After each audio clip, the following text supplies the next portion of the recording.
Fisheries വകുപ്പ് പകരം ലഭിച്ചില്ലെങ്കിൽ ഉന്നത വിദ്യാഭ്യാസ വകുപ്പ് വിട്ടു നൽകില്ലെന്ന ഉറച്ച നിലപാടിലാണ് മുസ്ലിം ലീഗ്. പൊതുമരാമത്ത് വകുപ്പ് PK ബഷീറിന് നൽകാൻ തീരുമാനമായതോടെ VE അബ്ദുൾ ഗഫൂറിന് ഫിഷറീസ് നൽകി അനുനയിപ്പിക്കാനായിരുന്നു ലീഗിനുള്ളിലെ ധാരണ.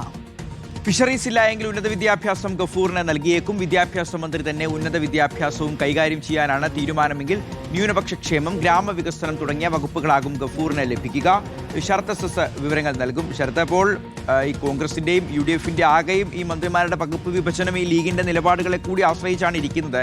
ഇപ്പോൾ ഈ ഫിഷറീസ്, ഉന്നത വിദ്യാഭ്യാസം അത് പരസ്പരം വെച്ചുമാറുന്ന കാര്യത്തിൽ ഈ ലത്തീൻ രൂപതയുടെ അഭിപ്രായം പോലും കോൺഗ്രസിന് കേൾക്കേണ്ടി വരും, സ്വീകരിക്കേണ്ടി വരും. അപ്പോൾ ലീഗിനുള്ളിൽ നടക്കുന്ന ചർച്ചകൾ എങ്ങനെയാണ്? ഷിയാസ്, അതായത് പ്രധാനമായും UDF-ൽ തന്നെ ഇത്തരത്തിൽ വകുപ്പുകൾ തീരുമാനിക്കുന്നതിലൊരു ധാരണയിലെത്താത്ത പ്രധാന കാരണം ഈ പറയുന്നത് പോലെ ഫിഷറീസ് വകുപ്പും ഉന്നത വിദ്യാഭ്യാസ വകുപ്പും വെച്ചുമാറും സംബന്ധിച്ചൊരു ധാരണയിലെത്താൻ കഴിയാത്തതുകൊണ്ട് തന്നെയാണ്. പ്രത്യേകിച്ച് ഫിഷറീസ് വകുപ്പ് ഇത്തവണ ലീഗ് ആവശ്യപ്പെട്ടിട്ടുണ്ട്. അതായത് വിദ്യാഭ്യാസ വകുപ്പ് കുത്തകയാക്കി വെക്കുന്നു ലീഗ് എന്നുള്ള അത്തരം ആരോപണങ്ങൾ ഒഴിവാക്കാൻ വേണ്ടി ഇത്തവണ ഉന്നത വിദ്യാഭ്യാസ വകുപ്പ് വിട്ടുകൊടുത്ത ശേഷം ഫിഷറീസ് വകുപ്പ് ഏറ്റെടുക്കാനുള്ള തീരുമാനത്തിലേക്ക് ലീഗ് എത്തിയിരുന്നു. ഇത് കോൺഗ്രസിനെ അറിയിക്കുകയും ചെയ്തു.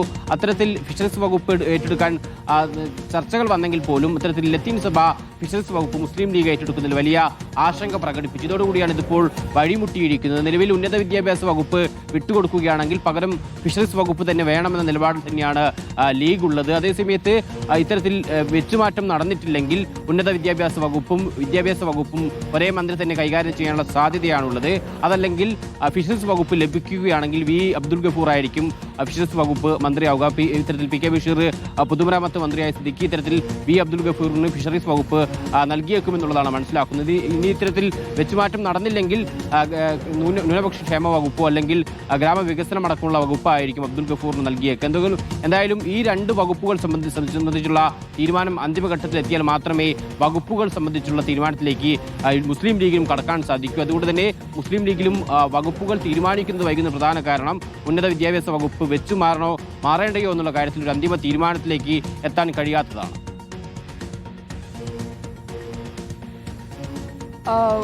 ഇതിലിപ്പോൾ ഈ ഫിഷറീസ് വകുപ്പുമായി അതിലാണ് തട്ടി നിൽക്കുന്നത്. പ്രധാനമായിട്ടും വകുപ്പുമായി ബന്ധപ്പെട്ട തർക്കങ്ങൾ നിൽക്കുന്നത്.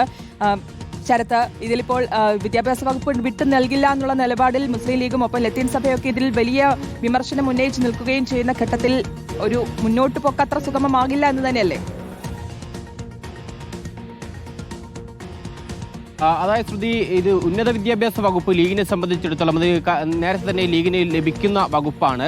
പക്ഷേ ലീഗ് വിദ്യാഭ്യാസം കുത്തകയാക്കി വെക്കുന്നു എന്നുള്ള വലിയ വിമർശനം ഇതിനകം മുസ്ലിം ലീഗിനെതിരെ ഉയർന്നതാണ്. പ്രത്യേകിച്ച് വെള്ളാപ്പള്ളി അടക്കം അത്തരത്തിലുള്ള രൂക്ഷ വിമർശനങ്ങൾ ഉന്നയിക്കുകയും ചെയ്തിട്ടുണ്ട്. അത്തരത്തിലുള്ള വിമർശനം ഒഴിവാക്കാനാണ് ഇത്തവണ മുസ്ലിം ലീഗ് ഇത്തരമൊരു ധാരണ തന്നെ മുന്നോട്ട് വെച്ചത്. അതായത് ഉന്നത വിദ്യാഭ്യാസ വകുപ്പ് വിട്ടു നൽകാൻ തയ്യാറാണ്. പക്ഷേ പകരം മറ്റൊരു പ്രധാന വകുപ്പായ ഫിഷറീസ് വകുപ്പ് മുസ്ലിം ലീഗിന് നൽകണമെന്നുള്ള ആവശ്യം തരത്തിൽ ലീഗ് മുന്നോട്ട് വെക്കുകയും ചെയ്തു. അത് തുടക്കഘട്ടത്തിൽ പലതരത്തിലുള്ള സമ്മർദ്ദങ്ങൾ പല ഭാഗങ്ങളിൽ നിന്ന് UDF നേതാക്കൾക്ക്, പ്രത്യേകിച്ച് കോൺഗ്രസ് നേതാക്കൾക്ക് നേരിടേണ്ടി വരുന്നുണ്ട്. ഫിഷറീസ് വകുപ്പ് ലീഗിന് നൽകുന്നതിൽ മന്ത്രിമാർ തന്നെ നേരിട്ടെത്തി നടത്തിയ അനുനയ ചർച്ചയിലും വഴങ്ങാതെ ലത്തീൻ സഭാ നേതൃത്വം നിൽക്കുകയാണ്. മന്ത്രിമാരായ K മുരളീധരനും CP ജോണും ഇന്നലെ അതിരൂപത ആസ്ഥാനത്ത് എത്തിയിരുന്നു. അവർ ചർച്ച നടത്തിയിരുന്നു. എന്നാൽ കടലിനെ അറിയുന്നവർ തന്നെ ഫിഷറീസ് മന്ത്രിയാകണമെന്ന നിലപാട് അതിരൂപത വികാരി ജനറൽ ഫാദർ യൂജിൻ പെരേര ആവർത്തിച്ചു. CP ജോണിനോ ഷിബു ബേബി ജോണിനോ ഫിഷറീസ് വകുപ്പ് നൽകണമെന്ന ആവശ്യമാണ് ലത്തീൻ സഭ മുന്നോട്ട് വെച്ചിരിക്കുന്നത്. TV പ്രസാദ് ഉണ്ട് വിശദാംശങ്ങൾ നൽകാൻ. TV പ്രസാദ്, ഇതിപ്പോൾ എങ്ങനെ പരിഹരിക്കാൻ കഴിയുമെന്നാണ് കരുതുന്നത്? ഇന്നലെ വന്ന് ചർച്ചയൊക്കെ നടത്തി മന്ത്രിമാർ എത്തിയെങ്കിലും അതിലൊരു അനുനയത്തിനും വഴങ്ങാൻ തയ്യാറായിട്ടില്ല. ഒന്നാമത് മന്ത്രിമാരെ തീരുമാനിക്കുന്നതിലൊക്കെ തഴഞ്ഞു എന്നുള്ളൊരു ഒരു ആശങ്ക പങ്കുവച്ചിട്ടുണ്ടായിരുന്നു. അതിന് പുറമെ ഇപ്പോൾ ഇനി ഇങ്ങനെ ഒരു നീക്കം കൂടി നടക്കുമ്പോൾ ഒരു തരത്തിലും അനുനയത്തിന് ഇല്ല എന്ന് തന്നെയാണോ ഇപ്പോൾ മനസ്സിലാക്കുന്നത് ലത്തീൻ സഭ? ശ്രുതി, ഷിഹാസ്, ലത്തീൻ രൂപത കടുത്ത പ്രതിഷേധത്തിലാണ്. നമുക്കറിയാവുന്നതുപോലെ കോൺഗ്രസിൽ നിന്നൊരു മന്ത്രി വേണം എന്ന് അവർ നേരത്തെ ആഗ്രഹിച്ചിട്ടുള്ളതായിരുന്നു. പക്ഷേ ഈ വിഭാഗത്തിൽപ്പെട്ട വകുപ്പ് ഘടകകക്ഷിയിലെ മന്ത്രിയായ ഷിബു ബേബി ജോൺ മാത്രമാണ് ഉള്ളത്. അതുപോലെ കോൺഗ്രസിൽ നിന്ന് തന്നെ ഒരു മന്ത്രി വേണം എന്ന് നേരത്തെ തന്നെ പറഞ്ഞിട്ടുള്ളതാണ്. പക്ഷേ അത് നടന്നില്ല. അതിൻ്റെ പ്രതിഷേധം നേരത്തെ തന്നെ VD സതീശൻ ബിഷപ്പ് ഹൗസിൽ, ഇവരുടെ ലത്തീൻ രൂപതയുടെ ബിഷപ്പ് ഹൗസിൽ എത്തിയ സമയത്ത് ആ പ്രതിഷേധം അവർ അറിയിച്ചിട്ടുള്ളതുമാണ്. പക്ഷേ ഇപ്പോഴുള്ള നീക്കം ഫിഷറീസ് വകുപ്പുമായി ബന്ധപ്പെട്ടാണ്. ഫിഷറീസ് വകുപ്പ് എന്നുള്ളത് ഒരുപാട് മത്സ്യത്തൊഴിലാളികളുടെ ജീവനെ തന്നെ ബാധിക്കുന്ന വകുപ്പാണ്. അതുകൊണ്ട് കടലിനെ അറിയുന്നവർ തന്നെ ഫിഷറീസ് മന്ത്രിയാകണം എന്നുള്ളതാണ്. ഒരു കാരണവശാലും അത് മുസ്ലിം ലീഗിന് വിട്ടുകൊടുക്കാൻ പാടില്ല എന്ന് പറയുന്നു.